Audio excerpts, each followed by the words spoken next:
A lot of times the thing that we think is bothering us is not really the thing that's bothering us. The thing that we think is the problem is not really the problem. The thing we think is in the way is not really the thing that's in the way. One of the ways to get around this and figure this out, and again, some of you might have noticed pieces of this in my coaching with you, it's to, I'm going to use the example, like, so a lot of times we have a fear, right? Some of you may have overcome this fear in starting to work with me, like may have been like, if I start talking about my, sorry, that's my puppy. If I start talking about my abortion, I'll be really sad.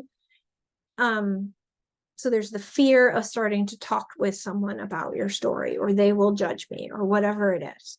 So getting to the root of the problem looks like asking, and what's under that? And what's under that? And what's under that? Until we get to that point. So let me see if I can do this a little bit with you.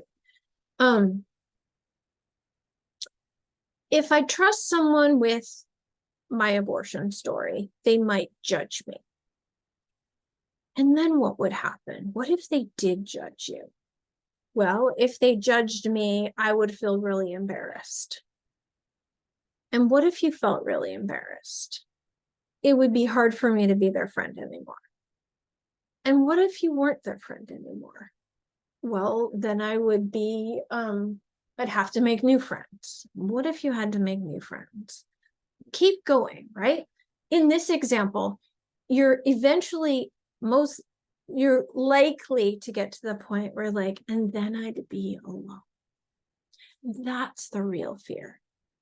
The real fear is not actually who can I trust with my story. The real fear is, and then what if I go through all this, I commit to all this, and then I end up alone, I die alone, nobody cares about me, nobody loves me. That's my worst case scenario. That's my big fear. So then we can ask ourselves, like, is it worth me taking the risk of trusting someone with my story? Is it realistic that after this, I'm going to end up all alone? And we can start to look at, would you really end up all alone? There's so many directions you can go just by being curious about what's under that, what's under that, what's under that. And sometimes we end up with these like root fears, these root, I have a client in particular, and we just know her thing is underneath everything. It's like, she's not going to be safe and she's not going to be secure. For some people, it's, I'll end up alone. For some people, it's,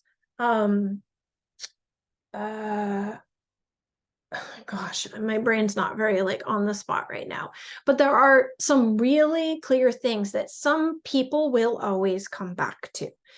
Sometimes that's just okay. Like, that's my weird, quirky thing. Everything that happens, I'm afraid I'm going to end up alone, right? Like the Starbucks lady got my order wrong because they don't care about me, because nobody cares about me, and because I'm going to end up alone.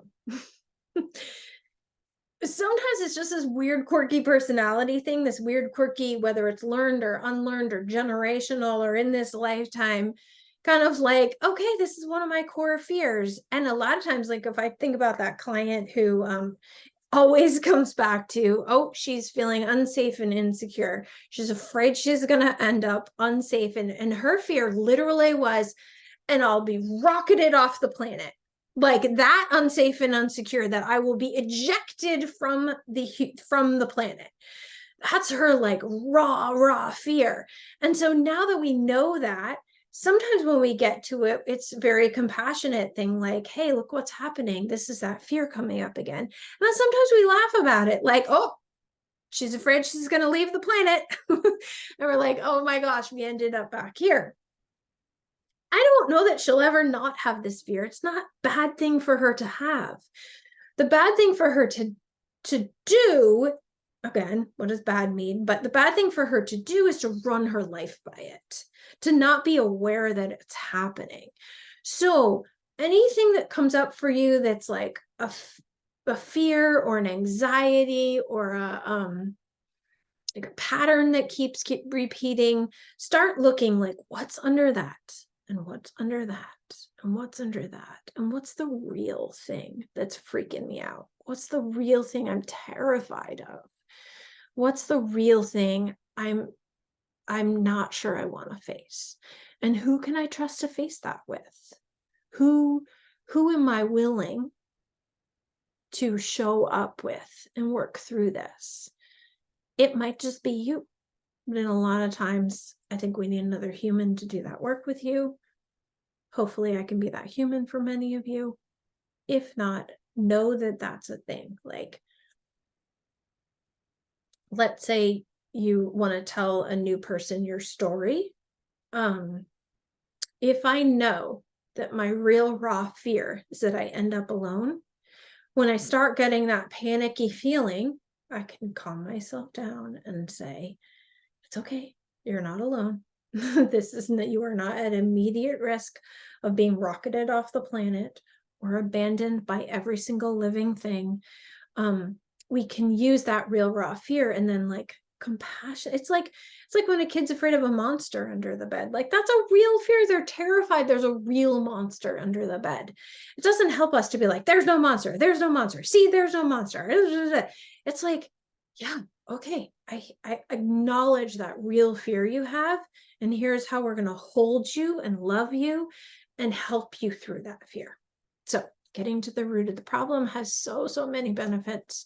Hopefully that was clear enough for you to start asking yourself, what's under that? What's under that? And then what would happen? And then what would happen? And then you get to that point, and a lot of times there's tears, there's fear, there's like a raw shift, like, oh, that's what I'm really afraid of.